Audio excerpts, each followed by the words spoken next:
Hey Woodturners, Captain Eddie here. Thanks for coming by the shop. I've been on this piece and I've been stuck on this for quite a while. Not really. A couple of weeks ago I bought a new camera so I could take pictures of the kids. The twins. You know, the kid and a spare.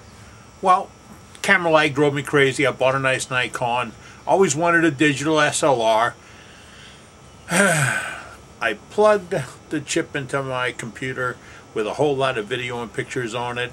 And I should have heard the fenders banging and the tires blowing out because it crashed. And it crashed big time. So all my editing software went away. So I'm back to using another computer. This time it's a Mac. And I don't have the editing software yet.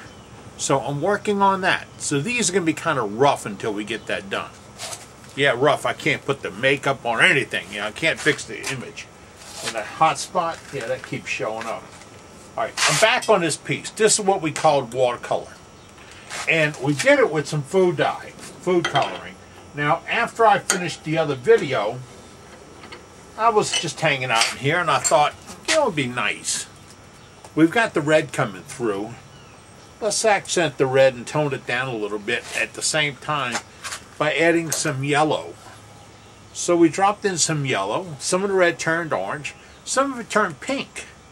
Some of the yellow came through on the edges. Gave a really nice look. I'm going to insert a still picture here, or a picture just of the piece. And you can see it. This software doesn't do this very well. Now, this has got a good coat of Deft. Now, I take Deft from Home Depot. Cut it 50-50, half depth, half lacquer thinner. Now, in the directions, it says it can't be sprayed.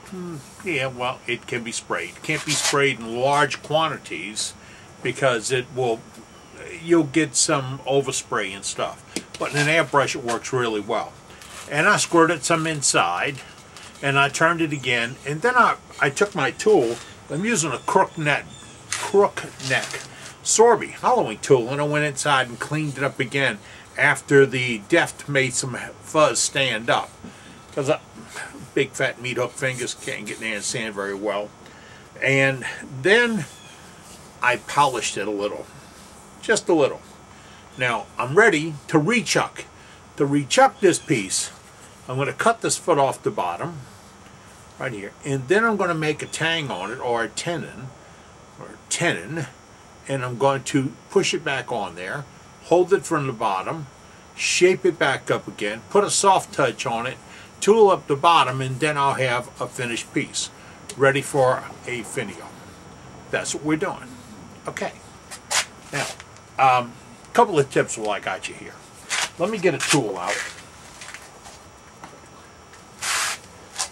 This is my my cutter from Big Eye Productions, and I've sold hundreds of these bars and thousands of these cutters in the last year alone, and it's been very good to me. I've been able to expand my program a little bit, put in some equipment, buy some new electronics and things just to improve the learning experience here in the shop at Big Eye Productions.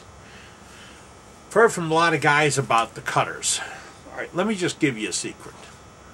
If you want to use the diamond or triangle or any of the cutters on a bar, and you have problems with it staying put, remember your slick steel to slick steel. And the shoe has got to be dead flat or the carbide will crack because it's brittle. It's carbide, there's no carbon in it to make it soft. So, when you put it on there, put one drop of super glue. Yeah. Like the gel type, a medium thick or the medium or anything. Put one drop of super glue under the cutter when you tighten it down.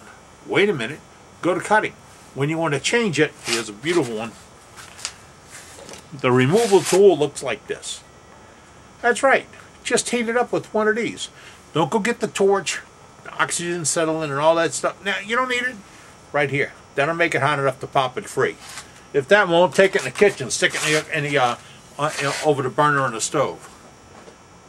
You got electric? How do you even live? Whew. Okay, now That's how I change my cutters.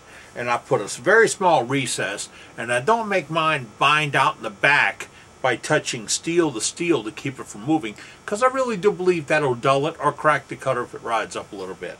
So that I'm just passing along a couple of tips. I'm working on some new gizmos and gadgets, and pretty soon I'll be able to show you a brand new hollowing cutter.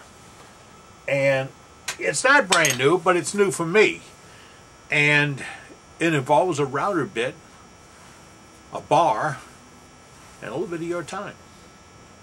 Huh? You like that, huh? Yeah, I'm always out to save you some money. You see, the more money I can save you, the more you probably put in a big fat envelope and mail to me.